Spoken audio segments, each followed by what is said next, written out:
Hello, si jamais c'est la première fois que tu me vois, que tu vois une de mes vidéos, je vais me présenter, je m'appelle Aude, je suis brand designer, je suis graphiste à mon compte depuis maintenant 3 ans et je suis principalement active sur Instagram, j'ai créé toute une communauté, tous mes clients aussi proviennent d'Instagram, enfin moi je suis vraiment basée sur ce réseau social et je suis presque sûre qu'un grand nombre d'entre vous proviennent d'Instagram aussi. Là on est le 22 février 2025 et j'ai envie de faire un bilan sur ce début d'année parce qu'il s'est passé 1000 trucs. Déjà au sein de mon business j'ai mis plein de choses en place. Il y a aussi des trucs qui se sont passés que j'ai pas contrôlés. Enfin bref, là mon objectif dans cette vidéo c'est vraiment de faire le point, le bilan de ce début d'année 2025 pour te montrer que quand on est entrepreneur, quand on est graphiste par exemple comme moi, en fait on n'est pas juste graphiste, il y a plein de choses qu'on doit gérer, il y a plein de choses qu'on doit mettre en place si jamais on veut faire évoluer notre business. Parce que je pense que c'est quasiment impossible de se contenter de faire simplement son métier. Genre moi je pense que ma carrière serait vouée à l'échec si je faisais seulement des logos et pas autre chose, pas la création de contenu, être actif sur les réseaux, communiquer, etc. Là dans cette vidéo j'ai préparé un petit peu ce dont je voulais parler et il y a vraiment plein de thématiques, plein de sujets, il y a plein de trucs que j'ai envie de vous raconter. Je me suis fait un petit café. Déjà, faut savoir que j'ai commencé 2025 par une énorme fatigue, une fatigue intense mais genre incontrôlable.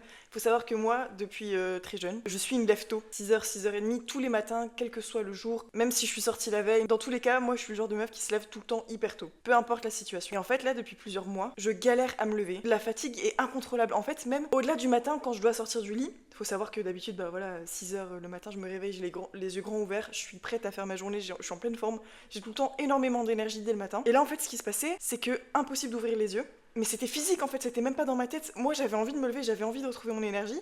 Et c'est juste physiquement, je luttais pour pas me rendormir. Alors, ça a échoué plein de fois, hein. Il y a plein de fois où je me suis endormie jusque 9h, 9h30, 10h. Le nombre de grasses mat que j'ai fait là depuis 2025 et même avant, fin 2024, c'est un truc de ouf. Et en fait, c'était hyper frustrant pour moi parce que je sais pas ce qui m'arrivait. Moi, j'étais persuadée que c'était un burn-out. Je savais déjà que c'était un burn-out, que je faisais beaucoup trop d'heures, beaucoup trop de travail, trop de poids sur mes épaules en termes de charge de travail. C'était la seule solution que je voyais en fait à cette fatigue intense parce que je vous jure, je faisais des siestes même après m'être réveillée, genre une demi-heure après m'être réveillée le matin. J'étais capable de me rendormir pour toute la matinée. Enfin, vraiment, c'était un truc de ouf. Il m'est jamais arrivé ça de toute ma vie. Et du coup, ça a commencé vers novembre, on va dire. À partir de novembre, c'était déjà bien installé. Et je me suis dit, ok, bon, c'est la préparation de gros projets que je gérais à cette époque-là. J'avais déjà des vacances qui étaient programmées pour décembre. Et je me suis dit, ok, bon, c'est bon, j'aurai une dizaine de jours en décembre. Je donne tout, je continue. Et en décembre, je vais pouvoir me reposer. Pas du tout. Je suis rentrée de mes vacances fin décembre, début janvier. J'étais tout autant épuisée, donc c'est à ce moment-là où je me suis dit, ok, surcharge de travail, surmenage, burn-out, attention. Et du coup, à ce moment-là, j'ai commencé à déléguer. En vrai, pour moi, je faisais le lien dans ma tête. Fatigue extrême, ça m'est jamais arrivé. C'est vrai que ma charge de travail, à ce moment-là, elle avait augmenté. J'avais jamais autant travaillé, je pense. Et j'ai jamais eu autant de choses à gérer qu'à cette époque-là que fin d'année dernière. Du coup, je me suis dit, ok, je vais déléguer quelques tâches, je vais demander de l'aide. Et c'était Camille, l'assistante digitale avec qui j'ai travaillé, qui m'a aidé sur deux trois trucs. Bon ça au final, ça m'avait rendu service, mais ça m'avait pas déchargé mentalement, j'avais pas l'impression de me sentir mieux. Et du coup, à partir de ce moment-là, je me suis dit que c'était pas normal, qu'il y avait quelque chose. J'avais même fait le test de me coucher une fois à 21h le soir, et le matin, je me réveillais quand même à 10h, enfin, c'était pas normal. Donc bref, un beau jour, je décide d'aller faire une prise de sang, et il s'est avéré que j'avais la mononucléose. Donc il y avait une partie de moi qui était super soulagée de pas être en dépression, de pas être en burn-out, parce que pour moi c'était la seule solution, il n'y avait pas d'autre chose qui était possible. Et donc j'étais trop contente de savoir que c'était ce virus que j'avais, la mononucléose, et que c'est tout, j'avais pas trop de travail, j'étais pas en surmenage. Et petite anecdote marrante, dès le lendemain, c'était radical. Je me suis réveillée à 6h. Et apparemment le fait que j'ai posé un diagnostic sur ce qui m'arrivait, ça m'a enlevé... Mon corps a pris le dessus, enfin je sais pas comment expliquer ça, mais mon corps a pris le dessus pour se remettre en marche, pour se remettre normalement, je sais pas comment expliquer, mais bref, dès le lendemain et jusqu'à aujourd'hui, je suis en pleine forme. Là, la mononucléose, c'est une histoire ancienne, donc je suis trop contente. Mais ça par contre, ça a été un vrai truc, genre vraiment, j'avais très très peur de devoir ralentir le travail, de devoir arrêter même. J'avais trop peur d'être en dépression parce que dormir toute la journée, c'était pas normal, enfin ça me ressemblait pas du tout. Et au final, c'était juste la mononucléose, donc voilà. Si je te raconte ça, c'est parce que, en vrai, ça me stressait un petit peu, ça me frustrait, parce que comme je te disais, moi je suis pleine d'énergie, je suis tout le temps hyper pétillante, hyper enthousiaste, je fais tout le temps plein de grands gestes, enfin bref, moi dans ma nature, je suis tout le temps très enjouée, pleine d'ambition, de motivation, et là en fait, j'arrivais pas, c'était plus fort que moi. Et du coup, ce qui s'est passé, c'est que tout le mois de janvier, en fait, c'était la pire phase, c'était le pire mois. Il y a un gros down, j'ai pas beaucoup travaillé, j'ai eu du mal à me mettre dans le travail, j'ai eu du mal à être productive, je donnais mon max, vraiment, je me surpassais, j'allais au-delà de mes capacités, je me forçais vraiment, c'était terrible. Mais à mes yeux, c'était pas encore suffisant. Je m'en voulais en fait, je m'en voulais de ouf d'être comme ça. Et du coup, à l'aube du mois de février, donc là, il y a quelques semaines, je m'étais fait mon vision board, parce que tous les mois, je fais un vision board pour illustrer et me motiver pour le mois qui arrive. Et donc là, fin janvier, j'ai pris mon ordi, j'ai ouvert ma page de vision board et je me suis dit, ok, là, février, je vais tout donner. Je savais pas encore que j'avais la mononucléose, hein, mais je me suis dit, ok, là, le mois de janvier, j'ai dormi, j'étais hyper fatiguée, j'étais pas... j'ai mal commencé l'année, je me trouvais des excuses, je me disais, ok, c'est pas grave, mon vision board, il était trop doux. Pour février, je vais attaquer, je vais donner de l'énergie, je vais mettre du dynamisme. Mon vision board, il va transpirer la motivation, la productivité, l'intensité, il va être dynamique, etc. Alors, c'est un vision board qui va changer ma vie, qui va guérir ma mononucléose, mais j'en savais rien. Donc bref, vraiment, j'ai essayé de mettre plein de choses en place pour me rebooster, pour sortir de ça. Et je me suis mis des objectifs de malade pour février, que j'ai réussi à tenir, hein, malgré la mononucléose, parce que ça, je l'ai appris il y a quelques jours que j'avais ça. Et du coup, pour février, je me suis dit, ok, une semaine, un objectif. Donc, un objectif égale un gros projet. Mais de toute façon, ça, je vais t'en parler après dans la vidéo. Bah, en gros, là, ce début d'année, il a été hyper chargé, hyper productif, hyper dynamique. J'ai mis 12 000 choses en place. Et tout ça sous mononucléose. Alors, j'ai l'écran de mon ordi sous les yeux. Parce que j'ai envie de te parler de mes projets clients que j'ai eu là depuis début 2025. J'en ai eu 4. Donc, c'est beaucoup quand même. J'ai bien géré, je pense. C'est des projets qui ont tous été réussis. Je les aime beaucoup. Ils sont tous différents. Et j'ai envie de te les montrer là dans cette vidéo. Je les ai pas encore tous publiés sur Instagram, mais je me dis que là c'est l'occasion de te montrer. Même pour moi, ça me fera une archive, un petit souvenir quand je regarderai cette vidéo. Alors, mon tout premier projet de l'année 2025, c'était un projet pour un pote à moi. Du coup, je l'ai pas fait sous le format prestation mini-budget comme je fais d'habitude. Là, je l'ai étalé sur plusieurs jours. Parce que je me consacrais pas à 100% à ça, même si j'ai bien travaillé dessus. C'est juste que j'ai pas fait un format traditionnel. C'était le projet Squad Education. Et voilà la charte graphique, j'ai trop kiffé bosser sur ce projet, il est hyper coloré. La charte, elle est notamment amenée à être utilisée sur les réseaux sociaux, donc il fallait quelque chose qui soit hyper dynamique, mémorable. Peps Flashy, c'est une identité visuelle qui s'adresse notamment aux étudiants de 18-25 ans à peu près, donc il fallait quelque chose qui soit catchy. Donc ça, c'était mon tout premier projet de l'année, j'ai trop kiffé, ça m'a fait trop du bien parce que j'avais une longue période sans bosser sur des chartes graphiques. Ensuite, j'avais ce projet-là, le projet de Mélanie Mogne. Là, il était ouf aussi, c'était du 100% personal branding. Alors, la DA, elle est totalement différente de ce que je fais d'habitude, c'est assez sombre, neutre, on sent l'intensité à fond. De toute façon, cette cliente-là, elle était hyper intense, hyper dynamique, elle savait exactement ce qu'elle voulait, enfin elle avait une énergie qu'elle dégageait et je pense que j'ai réussi à la retranscrire via cette identité visuelle-là, hyper sportive, hyper combative. Donc ça, c'était une charte graphique pour une formatrice dans le marketing. Ensuite, j'ai enchaîné sur la prestation de Ségolène, donc là on est sur Le Couf Atelier. Pareil, là je suis sortie de ma zone de confort avec des couleurs hyper douces, hyper élégantes aussi. Là l'ambiance elle est hyper chic, raffinée, franchement j'ai adoré travailler dessus. L'ensemble est hyper harmonieux, minimaliste, élégant. Ségolène elle crée sa marque d'accessoires et elle a pour ambition de développer sa marque de vêtements. En gros avec Le Couf Atelier, elle a énormément d'ambition et elle veut la développer un maximum. Simplement là dans un premier temps elle commence par développer des accessoires comme des cols de chemise ou des chouchous par exemple. Donc ça c'était un projet trop cool aussi. Et on arrive au dernier projet en date, c'était Philippette. Ça c'était mon projet coup de cœur. Mon projet coup de cœur depuis que je me suis lancée je pense. C'est un couple de glaciers qui sont trop mignons, je les avais eu en visio aussi et j'avais grave accroché avec eux. Et en gros ils vont ouvrir leur petit shop où ils vont commercialiser des glaces. Il y aura une petite partie salon de thé aussi, enfin bref, c'est tout un petit concept trop mignon. Et en fait, eux, ils avaient une identité visuelle en tête assez marquée, enfin ils avaient leur idée précise et ils voulaient absolument que l'identité de leur shop les reflète, les représente à 100%. Et du coup, voilà, je te montre la charte graphique de Philippette. C'est à la fois mignon, coloré, assez différenciant. Il y a un gros storytelling derrière. Donc en fait, c'est chargé en sens, en émotion, il y a plein de petits symboles, plein de petits clins d'œil un peu partout. Et en termes de créativité, là, j'ai pu m'éclater parce que ils sont eux-mêmes très ouverts d'esprit et j'ai tout de suite compris leur vibe, leurs attentes. Et donc c'était un vrai plaisir de travailler sur ce projet. J'ai trop hâte qu'ils ouvrent leur boutique et qu'ils me montrent à quoi ça va ressembler. Donc ouais, voilà, petit projet coup de cœur. Je suis pas peu fière. J'ai pas encore communiqué dessus sur Instagram, mais j'ai trop hâte. Je sens que ça va apporter du dynamisme, de la couleur dans mon feed. La semaine prochaine, j'ai ma dernière prestation de février. Je vais travailler avec Lisa, qui est déjà lancée. Elle a déjà son agence. Elle, son domaine d'activité, c'est plutôt le social media. Elle a besoin d'un rebranding, d'apporter une touche beaucoup plus professionnelle à son identité visuelle. Il y a déjà une petite base existante, mais elle aimerait bien ajouter du peps à tout ça, donc je vais bosser sur ça dès lundi, donc dans 2 jours. Et j'ai trop hâte, ça sera ma dernière presta du mois.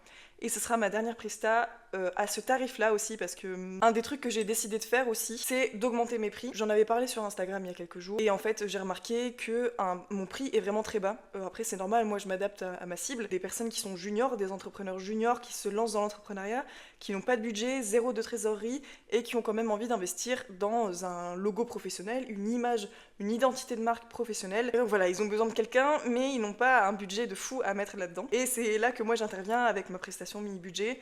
Simplement, je pense que mon prix était beaucoup trop bas. Et j'ai quelques clients qui m'ont pas toujours pas pris au sérieux, mais qui n'ont pas pris la prestation au sérieux en tout cas, qui n'étaient pas autant investis qu'il aurait fallu. J'ai été retardée parfois dans des prestations, enfin bref, ça n'a pas toujours été très optimal. Alors que moi je fais tout vraiment pour cadrer la prestation. Je mets en place un planning, dans le contrat j'indique bien qu'il faut être réactif, qu'il faut être présent le jour J, c'est-à-dire le jour où se déroule la prestation, parce que la presta mini-budget elle se déroule en une journée seulement. Enfin bref, du coup j'ai réfléchi et je me suis dit ok bon bah là tu vas augmenter ton prix.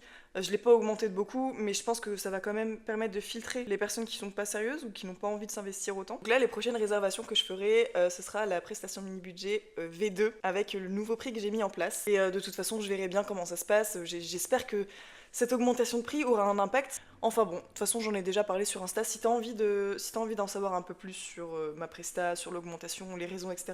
J'ai fait un réel là, il y a quelques jours, je te mettrai la couverture, comme ça tu pourras le reconnaître sur Instagram si t'as envie d'aller checker ça. Un des trucs que j'ai mis en place en février aussi, parce que je voulais absolument me rebooster, il faut savoir que là, ce dont je vais te parler, c'était quelque chose que je voulais faire, mais sur l'année 2025, genre c'était pas du tout l'urgence de le faire maintenant, mais au final, moi avec ma grosse fatigue intense, je me suis dit ok je vais aller au-delà de ma fatigue. Cet objectif là je voulais le faire plus tard dans l'année mais je vais le faire là ce mois-ci, demain même, et comme ça va m'obliger à me rebooster. Bref, là je vais te parler de mon webinaire que j'aurais dû tourner plus tard dans l'année, dans quelques mois, enfin il y avait aucune urgence, mais je voulais juste me prouver que j'étais pas une feignante fatiguée, enfin bref. Du coup j'ai été super productive, j'ai été super efficace, je me suis fait un petit plan d'action parce que j'avais jamais fait de webinaire de ma vie.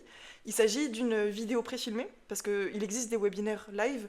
Moi, je suis pas du tout à l'aise pour faire ça, pour l'instant en tout cas. Et j'ai rédigé le script pour ce webinaire. Je me suis fait un plan plus ou moins détaillé parce que je voulais pas y aller en freestyle, même si au final c'était assez naturel, j'avais pas besoin de trop lire mes notes. Au moins, je savais quelle thématique j'allais aborder et dans quelle direction j'allais à peu près. Je l'ai tourné, je l'ai monté, j'ai préparé la communication, j'ai fait une landing page dédiée. Donc en fait, j'ai bien fait ça, franchement, j'ai fait un truc propre, quali. Et aujourd'hui encore, j'ai des personnes qui vont visionner ce webinaire. D'ailleurs, si toi tu l'as pas encore vu, ça se passe sur Insta. Dans ma bio, tu as un lien et tu auras accès à ce webinaire qui est 100% gratuit, il y a pas de souci. Et en fait, c'est une vidéo de 30 minutes, donc ouais, je me suis donnée, dans laquelle je parle de mon parcours, de pourquoi je suis devenue entrepreneur, de ce que je fais dans mon métier. Il y a énormément de motivation aussi. Je donne des petits conseils pour se lancer. Et en gros, l'objectif, c'était de montrer un avant-goût du Starter Pack. Le Starter Pack, c'est l'accompagnement vidéo que j'ai créé l'année dernière et qui est sorti au mois de décembre, donc c'était à ce moment-là où j'avais une grosse charge de travail parce que je l'ai fait toute seule à 100%. Et en fait, le Starter Pack, c'est mon accompagnement donc vidéo qui est construit en plusieurs chapitres. Il est aussi accompagné d'un guide PDF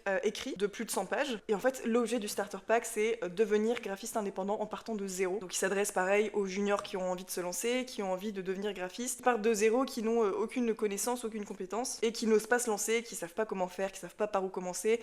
Et j'ai aussi pas mal de membres du Starter Pack qui sont déjà lancées mais qui galèrent à trouver des clients, des filles qui pensent qu'elles ont loupé quelque chose, qu'elles ont raté une étape. Enfin bref, en fait le Starter Pack ça permet de poser les bases d'un bon business sain à tous les niveaux. Je parle de l'administratif, je parle de la communication, comment trouver ses clients, comment créer sa propre image de marque. Enfin bref, je balaye vraiment tous les aspects pour devenir graphiste indépendant.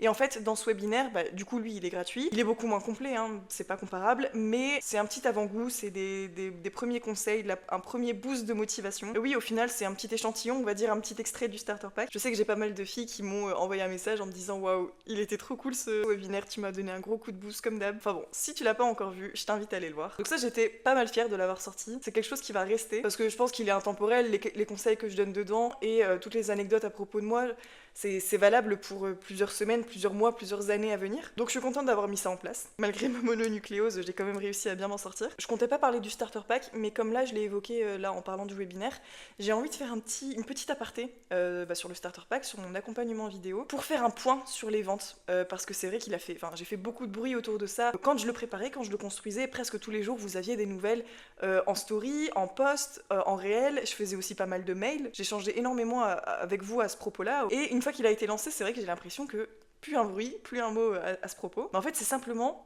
que j'ai beaucoup de mal à le vendre, j'ai beaucoup de mal à en parler, à le promouvoir, parce que forcément c'est un prix qui est élevé, c'est quand même un certain budget, c'est quand même un investissement, et du coup je pense que ça a été un gros frein pour moi. Je suis pas une vendeuse, je sais pas vendre, je sais pas me vendre moi, je sais pas vendre non plus mes produits, mes prestations, je sais pas, j'ai trop peur de pousser à l'achat, d'être insistante. Et en fait le résultat, c'est que au moment du lancement du starter pack, trop bien, j'ai eu plein d'abonnements, plein de nouveaux membres, d'un coup j'ai largement atteint mes objectifs, et j'ai pu avoir le retour sur investissement assez rapidement, mais pour 2025, je pense que j'ai que une ou deux membres qui ont rejoint le starter pack depuis 2025. Et là, on est fin février. Et du coup, ça m'a fait me remettre en question. Je me suis questionnée sur la qualité du starter pack, sur le fait de son utilité. Et en fait, j'en suis venue à la conclusion que il faut pas que je doute de la qualité ni de son utilité, parce que j'ai déjà eu des retours des membres du starter pack et elles m'ont presque toutes dit que ça a été game changer pour elles. Que ce soit des filles qui sont déjà lancées ou pas encore lancées dans l'entrepreneuriat, elles m'ont toutes dit qu'elles n'ont pas du tout été déçues, les retours sont assez ouf sur mon accompagnement. Et même moi, je sais,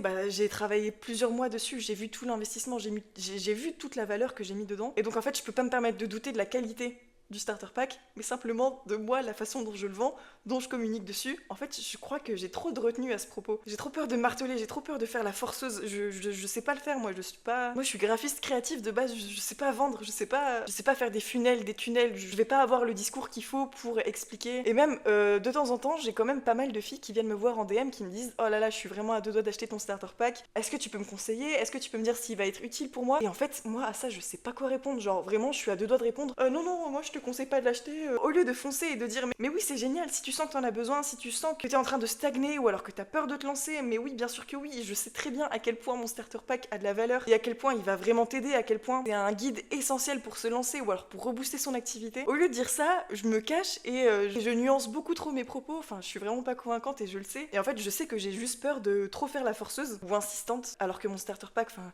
Je sais à quel point il est complet, je sais à quel point les membres actuels m'en disent du bien. Donc là, je stagne au niveau du starter pack. Je sais pas si j'appellerais ça un flop ou alors juste un mauvais début, mais là, en fait, je me rends compte qu'il faut juste que je communique beaucoup plus à ce propos, que je sois sûre de moi, que je prenne confiance en moi et en mon produit. C'est juste que c'est pas évident parce que là, on parle pas d'un petit produit à 15 balles. Là, on parle d'un investissement un peu plus gros et ça me gêne. J'ai pas été formée à ça, je sais pas le faire.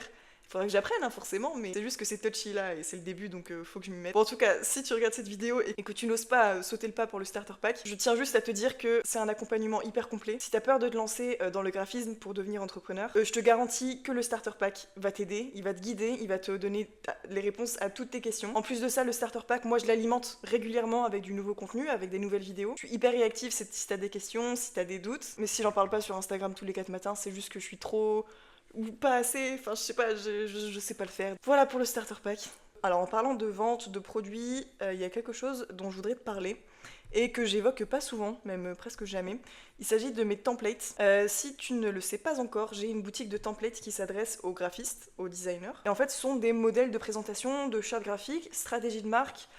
J'ai un template aussi pour le brainboard et un template pour devis et factures. Chacun de mes templates est dispo sur Illustrator et sur Canva, et ils sont évidemment 100% personnalisables. Bref, là où je veux en venir, c'est que j'ai envie de te parler des ventes que je fais là-dessus. Parce que là, ça se porte beaucoup mieux que le starter pack, mais c'est parce que j'ai beaucoup moins de mal à en parler. Ce sont des prix qui sont beaucoup plus bas, parce que ce sont des produits qui n'ont pas la même ampleur que le starter pack aussi. Et là, pour ce début d'année 2025, j'ai décidé d'être transparente avec toi, parce que je me dis que peut-être ça peut t'intéresser. Donc là, je vais te parler de mon chiffre d'affaires sur les templates du 1er janvier 2025 au 22 février 2025, donc à aujourd'hui. J'ai fait un chiffre d'affaires de 3 891 €.